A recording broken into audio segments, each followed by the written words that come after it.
Okay mga idol, injection cleaning tayo.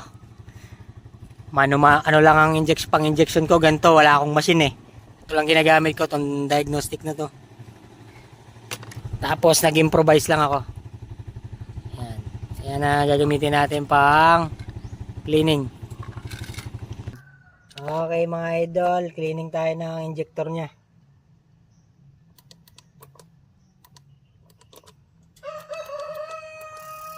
Ayan, ganyan lang ako mag-cleaning mga idol.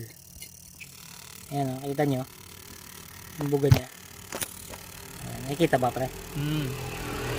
Ganda ng ano. Ayan, ubusin mo lang yan. Magandang bugaw. Ayan na yung bubo na nakikita mo sa gilid. Nasa gilid yung talsik. Ayan o. Ayan. Dito yung bubo na to. Tatanggalin lang natin yan. Yan yung nasa gilid na sabog. Kailangan maging pino siya. Para maging pino rin yung takbo ng motor mo.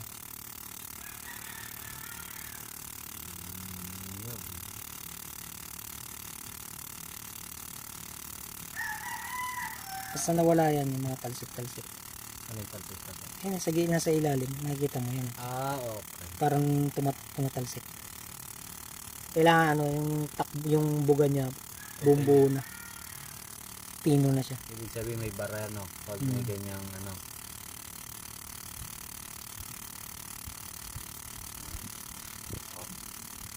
Diba?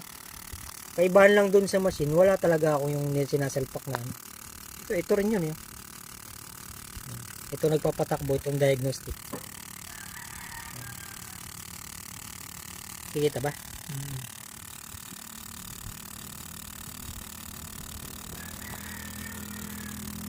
Linis yan.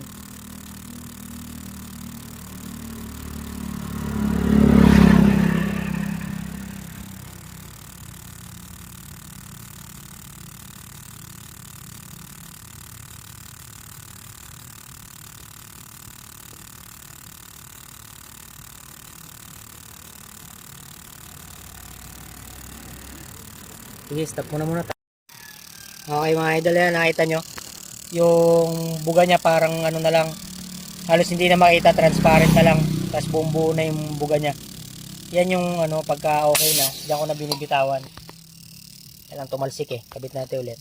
Bubuo yung lumalabas, kitang kita nyo siya. Ngayon na yan, parang wala na, halos transparent na yung lumalabas.